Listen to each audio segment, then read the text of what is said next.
America, and welcome to Invent America, because America invents. This episode of Invent America TV is brought to you by America's Inventor Lady and Home Talk USA. Home Talk is a proud member of the King's Broadcasting Network and has been bringing to you the best of America's home-based product innovation since 1998.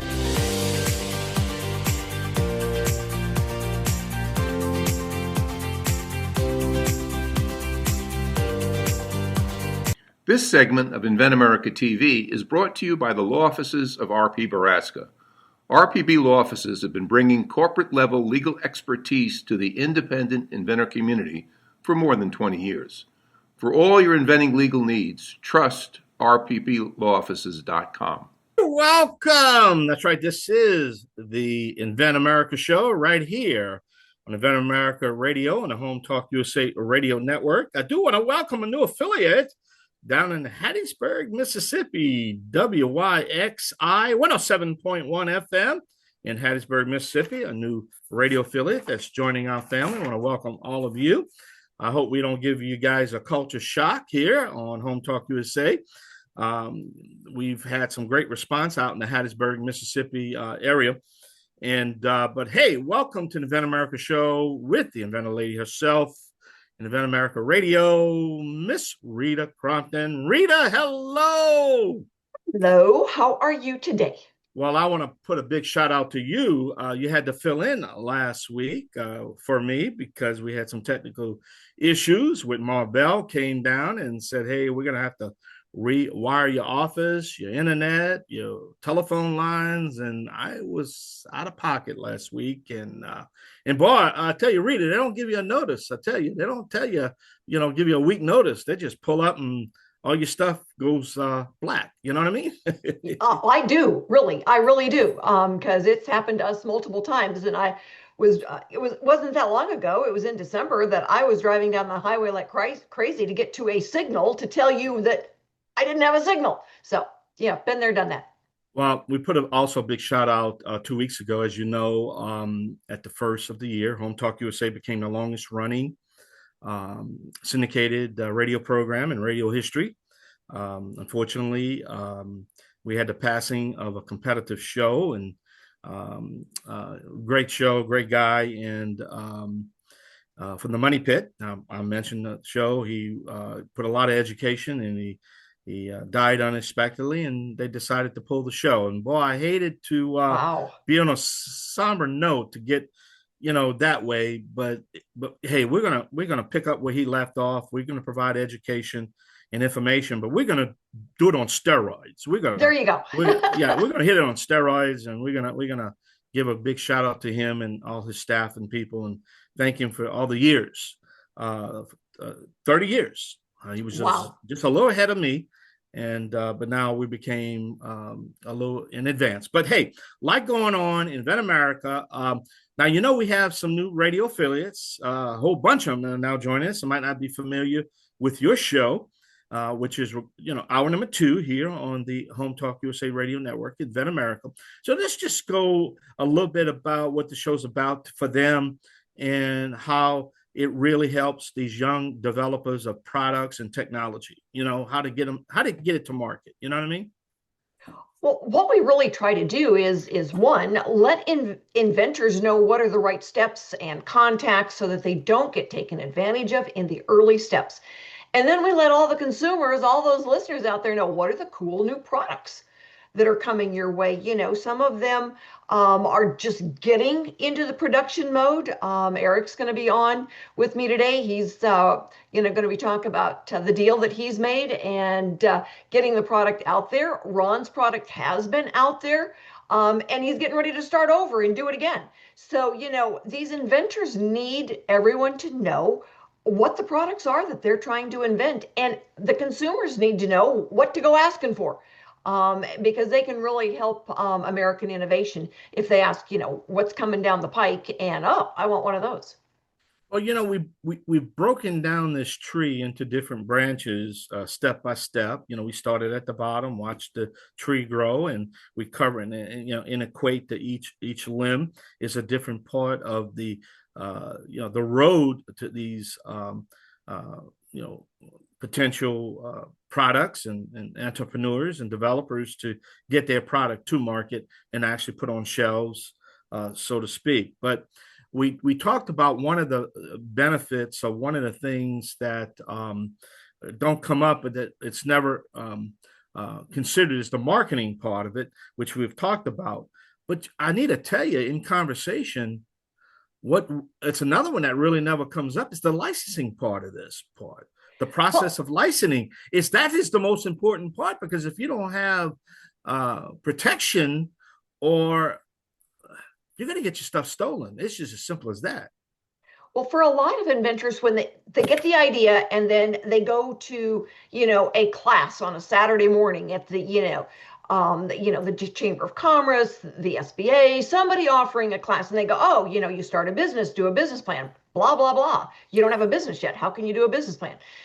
So it's like, do these first steps. Well, when I find out they paid somebody to do a business plan for them, it's like, oh my goodness, that's $1,500 you needed to be able to use on your prototype. The idea of licensing, and rarely do inventors get taught at an early stage about licensing, is that somebody is renting the right to use your patent. So they're going to pay for the manufacturing and the sales and marketing, and send a royalty check. And for most inventors, they just want to make some money. They know that their area of expertise is they came up with the idea, they've got a day job, they like using their product in their day job, but it's not big business and it's not sales and marketing. So how do they do this? Well, a licensee is going to make it, sell it, pay for the product liability insurance, but they're usually the ones that have the leverage to get it on the shelf. And I smile when I say that word leverage, because my industry expert, Mike Ryan, that's one of his favorite words. And we use the word leverage to help inventors understand, you can't get onto the store shelf yourself. Those, in those big box stores, they're consignment shops. And then when you do, and someone steals your idea, you can be, bankrupt and not even be able to fight it. But the licensee does fight it, and they fight it on your behalf. So for a lot of inventors, that's just really key. But I've talked to a lot of inventors just like you did, and the biggest problem is for them to let go of their pet peeve. It's to let it go. And that's the biggest problem. And I asked them, are you going to license this thing, or are you going to manufacture and produce and distribute it yourself? And because it's their baby, it's their world. They develop it, and they don't want anybody to touch it. But at the end of the day, I have what my golden rule is. If you have one product, license it. That's my goal. Yeah. That's my personal golden rule. You got one product, license, get rid of it. Take your check, have fun, let the whole world buy it, get your little check once a month in the mail, and then go do something else or invent something else. But if you're going to manufacture and produce, you want multi products available. You don't want to be a one-trick pony. You understand? Right. But then you have, I'm sorry, Reed, but then you also have some of your clients that say, okay, I have 10 or 12, but I've licensed all 10 and 12. But there's nothing wrong with that neither, because that person developed, he's moving on and he's going to get something else, and he's got some big checks, right? Well, Rita? one of the guys that I've got out of Colorado, he's got several things that he licensed and he's invented and manufacturing. But then one that is still in the ballpark of what he has invented, but it's in a completely different industry. He wants to license that one, and that makes sense. So when we look at, licensing as being, an option for inventors, it's a serious option. Now, they get 5% of wholesale is the average. Yeah. And, we've had inventors that say, oh, well, I deserve more than that. It's like, not when somebody else is doing all the heavy lifting. Yeah. Be grateful you get to go and make a deposit at the bank, as opposed to constantly making withdrawals. So we see, inventors, man, they learn the hard way sometimes. They'll get to a level and they can't get past it. And they've missed an opportunity. It's the secret in life is to not be too greedy. And, a good invention is like a child. You conceive it, you nurture it, it sucks you dry, you throw it out. Yeah. Well, and until you throw it out, it will not grow up and be big and take care of you. Well, I call it that game show mentality. How many times you watch a game show and you don't think the producers of this game show know the contestant that's on? They always look for the greedy contestant that has 400,000 banked already, and they can walk with 400,000 to their house, but they want to draw that next case. You know what I mean? And then all of a sudden, like the other day, I watched they had 1 cent. They had actually 330,000. But that's the point I'm trying to make is the greedy contestant always loses. Yep. Always 99 out of 10. Man, if they tell me I got 400,000, I don't care if I want it in 5 minutes of this show. You better go get another contestant. I'm getting my money and I'm going home. I don't care if I got $1 million. I got $400,000 coming to me. And time the government's going to take 50%. I'm still walking away with 200 grand. Man, I'll take that in a minute. Yep. Look, a smart guy told me a long time ago, and even in sales, I have a thing called love the one you're with. And I want to talk about that because that's so important. All right. Well, you're listening to the Invent America show. We got to take a short break. We got to hear from some of our sponsors right here on the Invent America Radio Network on Home Talk USA. We'll be right back. Yay! This segment of Invent America TV is brought to you by SearchQuest Patent Search. SearchQuest provides for a comprehensive patent search that searches the entire world and not just the U.S. Patent Office. Make sure that before you spend those big bucks having a patent written, you've done your due diligence by getting a comprehensive patent search. Use SearchQuestPatents.com for all your patent search needs. They scour the world for you. Welcome back to the Invent America show. This is Invent America Radio on the Home Talk USA Radio Network. Man, I tell you what, I just opened up a whole new can of worms with these radio affiliates. We have another old radio affiliate that's been with us well over 20 years, WOMI 1490 AM, 99.1 FM in Owensboro, Kentucky. Man, I opened up a can of worms with these affiliates because I said I did it with Connecticut, and all of a sudden they pounding in on me right now. Say, what about me? Hey, I love all y'all. Thank y'all for carrying Home Talk, Rita.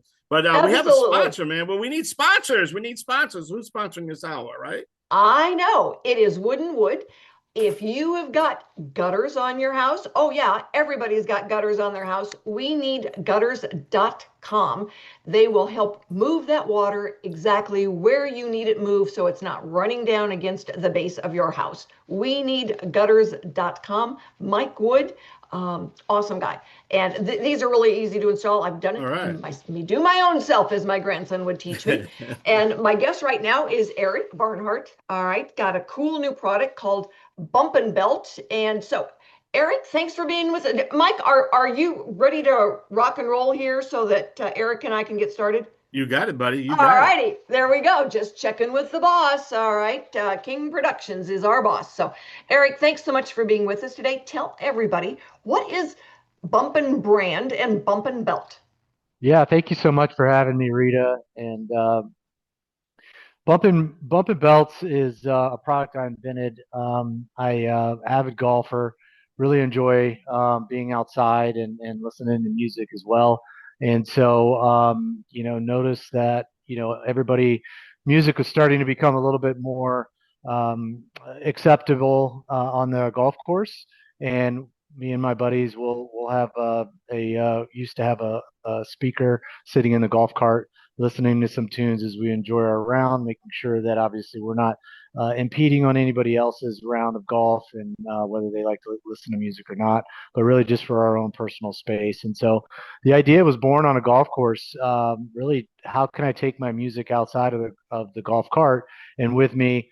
Typically, when I'm trying to make the long trek across the course to go find my golf ball in the woods or somewhere where I'm pretty far away from the cart. And so that's where the idea was born, and really wanted to not just focus on a golf product, but something that is a lifestyle product to where you can be aware of your surroundings in a hands-free, environment. Obviously there's headphones and earbuds that are out on the market for you to listen to music, but really where you want to listen to music and be aware of your surroundings, as well as enjoy music with your group of friends that are near you. So the Bump and Belt was born out of that idea, and spent quite a bit of time in the prototyping, design, form, and functionality, so that it was a truly unique product and not, not something that was just a portable speaker that clips onto, onto a belt or onto, anything, your shirt, but really has an intentional use and purpose for sharing music and being in a hands-free, fashion and around others that you can share music with. So that's the first product that I launched, and since then I've been working diligently on some other products that can take that same speaker and allow it to magnetically attach to other products. So there's multiple offerings and form factors for folks if they say, hey, you know what, I don't really want to have a belt buckle speaker, but I really like to carry my Yeti or my Stanley and have music with me while I'm boating or at the pool or at the park. We're working on things that are intentionally designed for our speaker to be received into drinkware.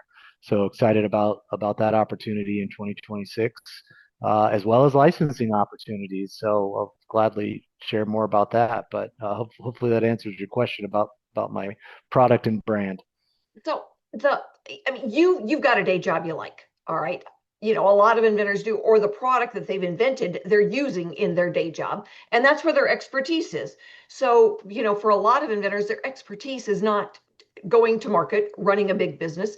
And you were smart enough to realize that up front. It's like, I don't want to be the manufacturer. I don't want to be the seller of this. I'm going to keep my day job, mainly because you need income to help pay for this habit you've got here of inventing.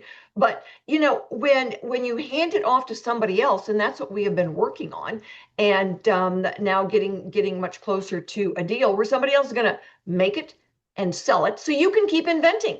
You can't do everything, right?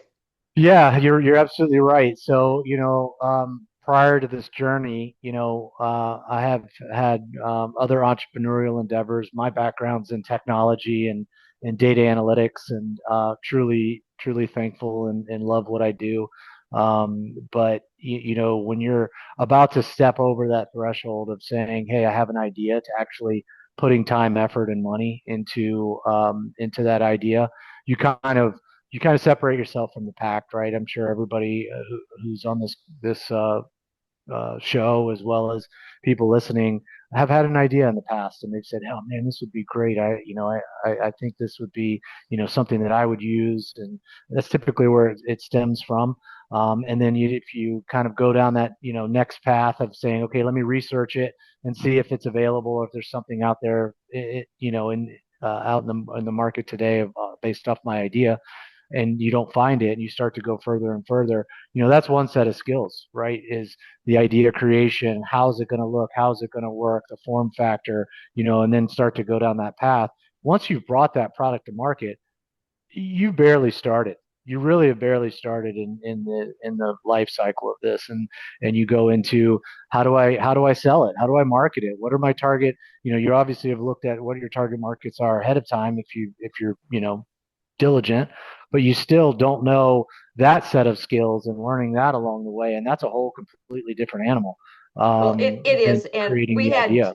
we had a lady a couple of years ago, great product, and she thought it would be used in a hot tub, for social activities. Found out that it was much better used in therapy, and she, until we said something about it, and she went to the trade show and said, "Oh, holy cow, let's go after some of those, therapists that use then the hot tubs, and see what we can do."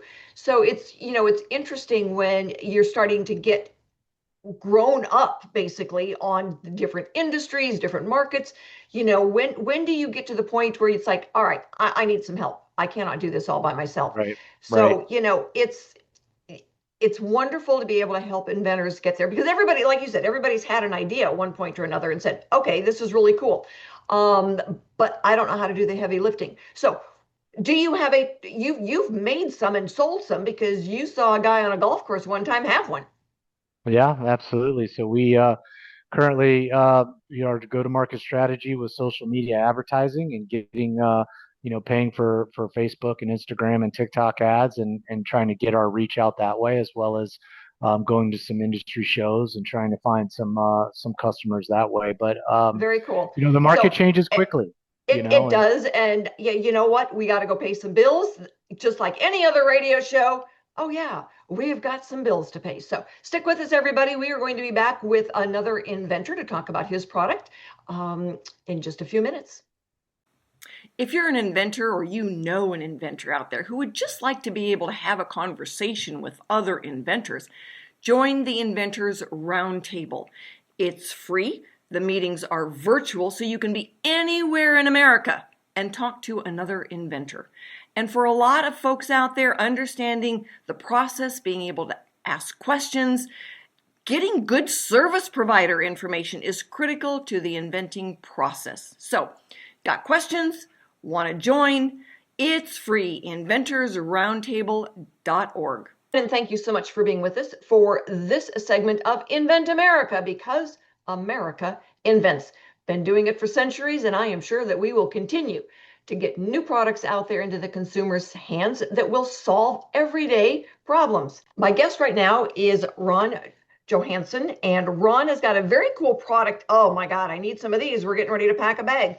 So we are looking at the product called Easy Pack Hangers. I think everybody out there has packed a suitcase, Ron, and had their stuff come out all wrinkled and nasty, and it takes forever to get them put back on a hanger and hung up if the place you're going even has hangers, which is one of the other things that we run into on a regular basis. So tell us, what is Easy Hanger, Easy Pack Hangers? Well, when I traveled, I always was frustrated at how long it took to pack and unpack and put things on and off of hangers. So I tried to shove the hangers in there on the clothes, and it never worked right. And I realized the real problem is the hook. It's just taking up too much space. And I tried several things, rotating hooks and other things, but I finally came up with having just a strap of cloth between the hanger and the hook. So you could put your clothes on the hanger normally, and the cloth strap would be about 3 inches or so. And you could fold all the clothes together. And then the hook section just flop over the top and not take up any room. And I further found that if you did more than one thing at a time, 2, 3, even 4 shirts, blouses, whatever, they folded in, and they did not have the sharp creases because they were kind of wrapping around each other. So, and when you go to unpack, all you do is grab the hooks and lift it out in one motion and hang it up. So I like to say it's you can go from hanging to packed in under a minute and packed to hanging in seconds. I heard that on the video, and you're exactly right. A lot of women know you roll your clothes, or you fold them over and they don't come out as wrinkled. A lot of guys don't know that. My husband is one of them. Pack it tight, get it in there. And it's like, no, honey, we are going to need some of these little hanger pieces that just, they're so instinctive, and they're wonderful because, the being able to unpack quickly when you go someplace and not have to worry about ironing. I hate ironing. I don't want to do that. I'm on vacation. So, you've got a really good product there. So tell everybody, you did the smart thing. You went after licensing. How did you come to that conclusion, and what happened? Well, I didn't want to go through all the pain of trying to market something, inventory and stock and the expense. So I did go the licensing route. And I did find a company, and this was, I think, about 6 years ago. And they licensed it. We negotiated an agreement. But they were a pretty small company, and they just didn't have very good distribution. I got my checks every quarter, but it wasn't great. And actually, that was a version of the hanger that was pretty conventional looking. Okay.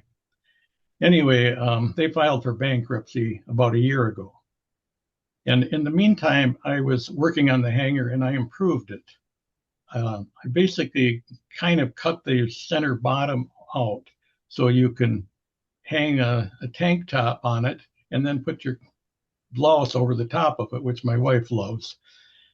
So now I'm out just starting again to try and license it a second time. So, and that's really the smart way to go because, one of the things that we've noticed with a licensee is that they've got a faster reach because they've already got relationships with the retailers. And so an inventor, a lot of times especially when you've got one product, all right, nobody trusts that you're going to be around a year from now. So they don't want to put you in. They don't want to give you one SKU number. And yet when somebody goes in that is a regular supplier to them and they've got 100 products, adding one more to it, they're looking forward to it. And so when we go to ASD Market Week and a lot of these companies come by looking, they want to see what's new. They want to see what's different. They already know what's old. They've been doing that for a long time. So they come shopping in our space to see what is new. What can they grab? And then when you say, well, I'm looking at licenses, who makes these types of products for you? Well, Bob makes these kind of products for me. Let's give him a call. So now that licensee already knows that they have got a buyer on the other end of it. So they're much more likely to do a deal with you. So that is one of the things that, that we really look for then as we're going out there and showing products and getting them out there. And you've got history now. That's good for you. Well, yeah, it was good. I kind of had into it. I'm a retired engineer and I designed products for 3M for about 35 years and have about 30 patents at 3M. So it's all experience to me. And designing plastic parts is something I've done my whole career. In fact, I do a little bit of consulting on the side for designing and manufacturing plastic parts for other inventors. Well, and you've got some new products coming down the road. Where are you? We don't want to really talk about what it is, but the process. You're in the process of doing testing. How important is that? Well, it's always important. As soon as you get it in somebody else's hands that doesn't understand it completely, you learn a lot of things. They may not look at it or use it the way you expect it to be used. So you often have to change the design as you go along. So, and before you go out, there are going to be things wrong with the product. And you really need to work in identifying those. I think it's a mistake that a lot of early inventors make. They come up with a product and a design and they just lock in on that and don't want to change it. And at our inventors group, I often see them, present their product and somebody will come up and say, well, I'm concerned about this or that. And they try and defend the whole thing. It's perfect. How can you even say? They should be just encouraging everything negative they can hear about their product so they can refine it and make it better. You are exactly right. And that is such good information because one of the things that we've had inventors do when they've gone to a show is, and one gentleman, he was so frustrated because he had a price point that was way too high. And, people started making suggestions and he goes, oh, I need to really pay attention to this because they had some really good ideas and it would cost less to manufacture it.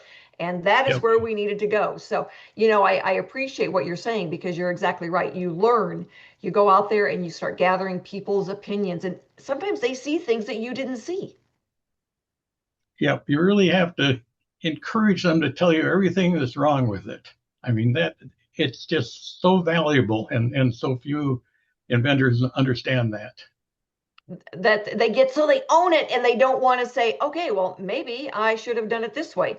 And you're exactly right. And so one of the things that we do is help inventors. If anybody's out there and you are an inventor or an inventor, we do the Inventor Roundtable meetings twice a month. And they're free to attend. You get to ask your questions. Sometimes the best information you get is from an inventor like Ron, who says, no, you need to get out there and do the testing on this. And that's how I met Ron, was at an inventor meeting. So you know what? Go to the meetings, be able to ask the questions, and then tune in because we do these radio shows every single week. It's amazing. There is a Monday 52 times a year, right? Yeah. And the inventor groups are really valuable. I don't think enough inventors join those because you can get so much valuable information there. You can. Not just on your invention, but the whole process. Absolutely. And you can meet some really good service providers at those meetings, or at least learn the ones to stay away from. So anyway, we are going to be right back with our industry experts. Stick with us. Ron, thank you so much for being with us today. And again, if you're an inventor out there and you need some help, let me know, because my phone number is everywhere. Give me a call. Stay with us. We'll be right back.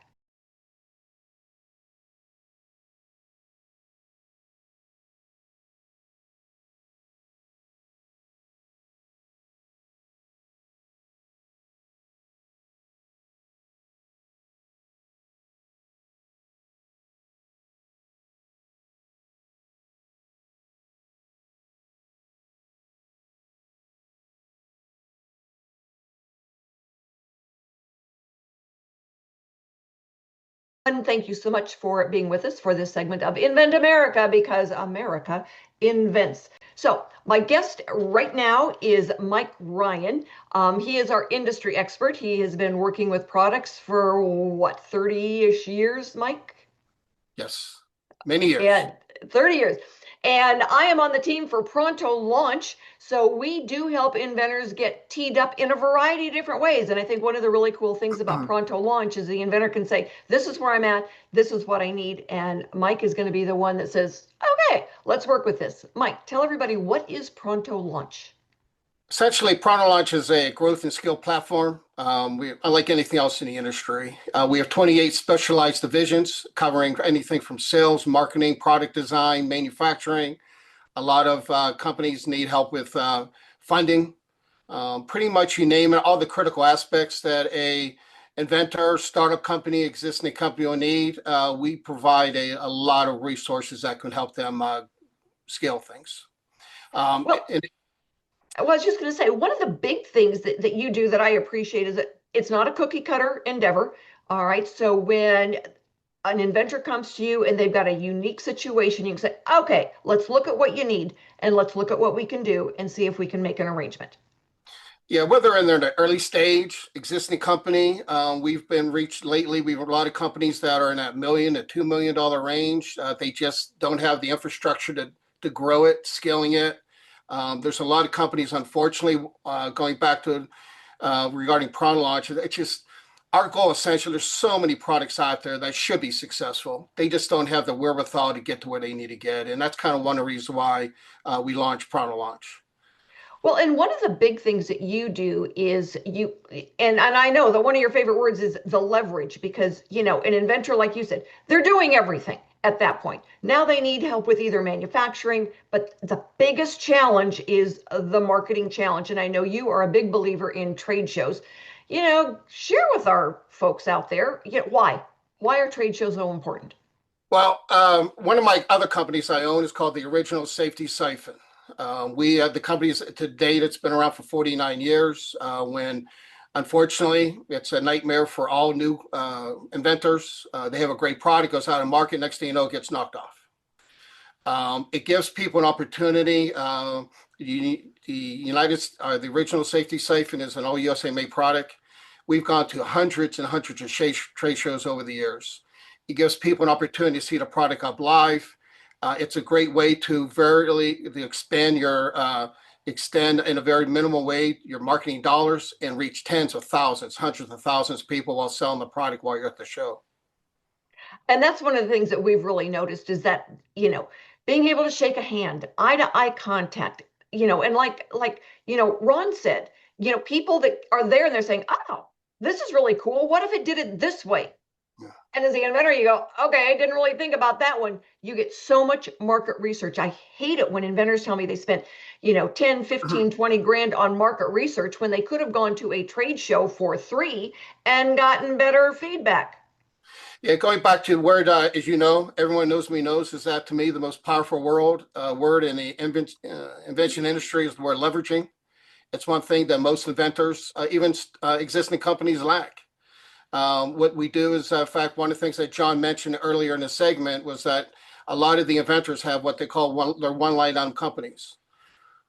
I can work with hypothetically 10 different companies, and those 10 different companies working with Pronto Launch. Essentially, we are not only a one-line item company, we can go to our strong network base of people selling, marketing, distribution network, whatever it may be. We're major players in the Amazon industry.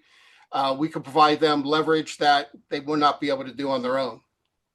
Well, I think one of the really cool things that Pronto Launch does is that with the reach of the team, all right, and then we bring a new product in, and that person has got a reach already. Now we start leveraging other products through all the contacts. We all become team players. And I think with a lot of the more traditional licensing companies, even though they're moving product, they tend to have the inventors kind of siloed off.